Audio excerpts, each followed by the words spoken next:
लोग कहते हैं पहाड़ों में जादू है, ये आपको अपने आप से मिलाती है, वो सुकून देता है। और इसलिए कोई एक बार यहाँ आ जाए तो उसका दिल हमेशा कहता है the mountains are calling and I must go by John Muir. और इसलिए let's pack the bag and let's go to the princess of the hills. Welcome to another vlog of cute little things of life. So हम लोग आ चुके हैं सिकंदराबाद और इधर से हम लोग चलेंगे कोयम्बटूर बाय सावरी एक्सप्रेस जो 12:30 बजे सिकंदराबाद से छोड़ता है और 7:30 तक लगभग हम लोगों को कोयम्बटूर पहुंचा देगा।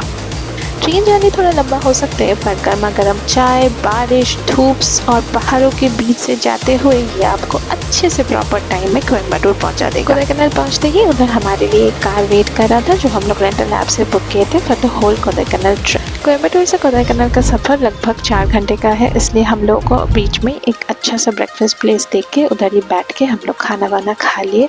ये फूड इतना टेस्टी था, ऑथेंटिक साउथ इंडियन खाना था और हम लोग चाय और ब्रेकफास्ट करके बैठ गए गाड़ी में चलने। ये रोड ट्रिप सच में इतना अच्छा था, दोनों साइड पे नारियल का पेड़ था और बीच में से हम लोग जा रहे थे। It's beautiful. और ये जो मेन अट्रैक्शन था इस रोड ट्रिप का वो था ये विंड मिल्स। सच बताओ तो सिर्फ जियोग्राफी के बुक्स में ही ये मैंने पढ़े थे बट लाइफ में पहली बार इसको इतने सामने से मैं देखा और आई वाज लिटरली स्टन्ड। सच में बहुत खूबसूरत था। उसके बाद हम लोग बीच में एक ब्रेक लिए, थोड़ा चाय वाय पिए और उसके बाद हम लोग स्टार्ट किए पहाड़ों के लिए। दोनों तरफ पाइन ट्री को पीछे छोड़ के हम लोग ऊपर चढ़ते गए। ऐसा लग रहा था कि हम हैं आसमान में और आसमान हमारे नीचे के।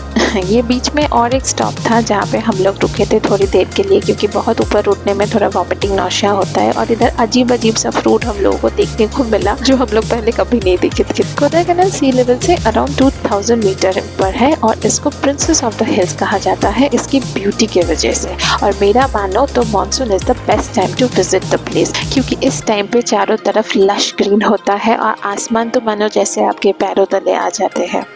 तो ऐसे ही चलते चलते हम लोगों को मिला एक वाटरफॉल जिसको सिल्वर कास्केड वाटरफॉल भी बोला जाता है।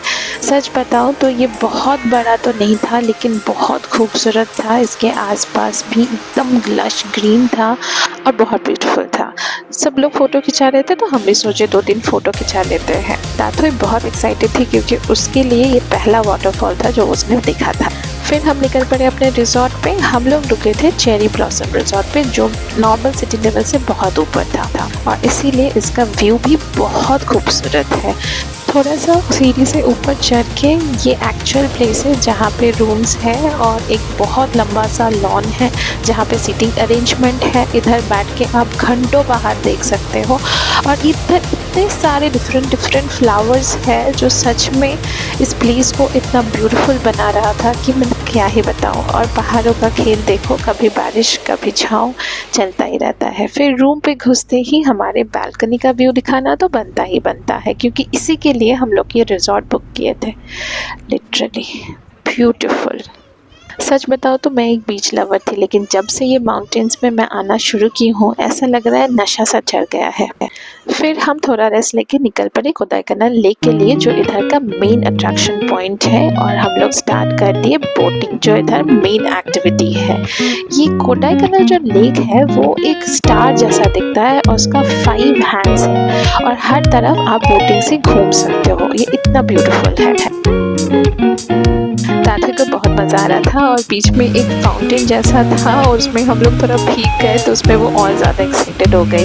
फिर बीच में छोटा छोटा डक्स भी था जो उसको हाय बोल रहे थे तो उसको भी बहुत मज़ा आया। फिर हम लोग बोट राइड ख़त्म करके थोड़ा घूमने लगे। ये कोडाईकनाल लेक के आसपास थोड़ा सा एक वॉकिंग स्ट्रीट है और एक साइकिलिंग स्ट्रीट भी है जहाँ पे आपको डबल साइकिल मिलता है रेंट पे और आप पूरा लेक ऐसे घूम सकते हो या फिर वॉक कर सकते हो। और इधर बहुत सारे शॉप्स है जहाँ पे चॉकलेट्स, फ्रूट्स, खाने का चीज़, खेलने का चीज़ सब कुछ मिल जाएगा। सो आप बहुत अच्छा एंजॉय कर सकते हो। थोड़ा सा मार्केट पे इधर उधर घूम के हम लोग आ गए रिजॉर्ट पे, और रिजॉर्ट पे आते ही देखे ये लोग एक बॉनफायर अरेंज कर चुके थे।